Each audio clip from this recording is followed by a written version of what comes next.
I love inspirational quotes because they're motivational. I put a new quote on the whiteboard in my retail store every week to uplift my customers and help keep myself motivated. This is an easy scroll saw project that even a beginner can complete. The patterns come from Steve Good, and I'll leave a link to them on his site in the description.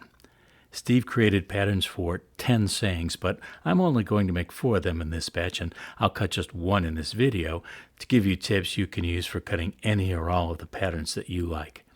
Just reading the 10 phrases motivated me, so let's get started. Sometimes I just want a quick little project, and I might need a few little things to fill in some spaces in my store, and that's what I picked up just now. This is from Steve Good. If you're not familiar with him, you need to check out his website. I'll give you a link in the description.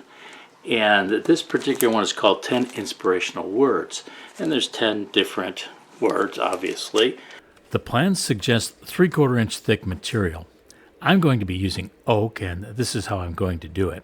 I have a piece of 4/4 red oak and about 5 3/4 wide and 24 3/4 long. I picked out the first 4 patterns I want to cut and cross-cut this piece to length to fit those patterns. There are many ways to attach patterns to wood. My favorite is scroll saw tape, which I used here. If you're wondering what other methods are available, I left a link on the screen and in the description. I already attached the scroll saw tape to the wood, so I used this utility knife to reach under the corner so I could peel off the backing. Then I trimmed the first 2 patterns to fit next to one another in the board's width. I trimmed the last 2 patterns so they take up less space and leave more scrap left over after cutting. Those waste pieces will be large enough to cut some smaller parts for another project. I decided to cut 4 sayings now, and I'll probably do the others later. Dream bigger, stay focused, live fully, and rise above. I recently turned 77 years of age, and I feel these sayings are appropriate at this stage of my life.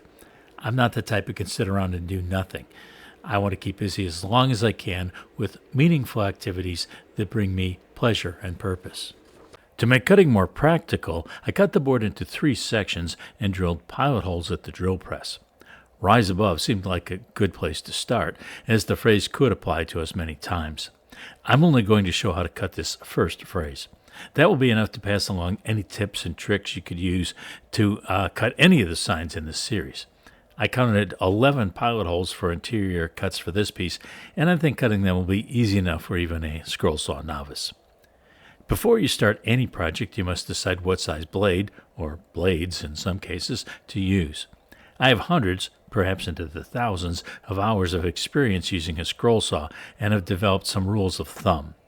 There are 3 basic considerations: the wood's thickness and hardness, and the pattern's complexity.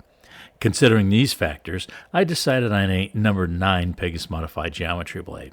For a thorough treatment of the subject, I'll link my video on blade size choices on the screen and in the description. These rules of thumb are based upon my experience. They're suggestions or starting points for others. They're not hard and fast rules. If you find the number 9 blade too large to make the delicate cuts on the pattern, switch to number 7. If the number 9 blade is too aggressive, slow down the blade speed if you have a variable speed saw. The scroll saw is a tool with many capabilities, and it takes time to learn and master them.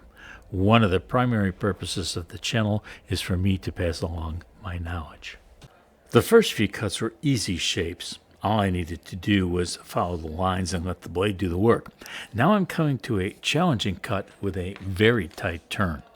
One way of making this is to cut right to the corner, back up a little bit, use the saw kerf plus the waste area to turn the blade around 180 degrees, and then back the blade into the corner. It's now an easy turn to change to the next cutting direction.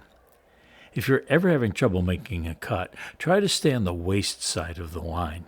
That way, after you finish the cut and remove the waste piece, you can return with the blade to clean up the cut to the line. If you can't, don't worry about it too much. Once you peel off the pattern, the slight variance from the line won't be noticeable because the line will no longer be there. I always make the interior cuts first, so I'll make the extended exterior cut with those completed. There are some sharp turns on the outside, so to do them, I'm using a technique like I did on the inside cuts. I cut to the point where an abrupt direction change is called for, and then I back up slightly and use the blade's curve plus the waist area to turn the blade around 180 degrees and then back to the point where I'd cut before. Now it's an easy turn to get the blade facing in the direction I want to cut next. The biggest thing to remember on the extended outside cut is to let the blade do the work and to take your time. I frequently find myself pushing the workpiece into the blade harder in a vain effort to get the job done faster. But what actually happens is that the blade flexes and you don't get a straight cut, or the blade overheats and either starts to burn the wood or breaks. Neither of these is a desirable outcome. The exterior cut is complete, and here you can see why I like to use scroll saw tape to attach patterns to wood. Most of the time you can pull the pattern and tape off in one piece. The tape doesn't leave a sticky residue, so the front of the workpiece will need only a light sanding. Flipping it over, the back has a tiny amount of tear out from the scroll saw blade, so it will need some touch-up hand sanding with a sheet of 120 grit sandpaper. I'll also touch up the edges a little to remove the sharp corners. After that, this will be ready for the finishing room. I used spray polyurethane to finish this motivational sign. I used a brush-on finish for flat items, but there were just enough inside cuts in this project that would have taken extra time to complete with a small brush, so I felt a spray was the best option. While I'm on the subject of finishing, would you be interested in a video on finishing? Please leave a comment so I can decide whether there's enough interest in the subject to invest time to in making a video on finishing.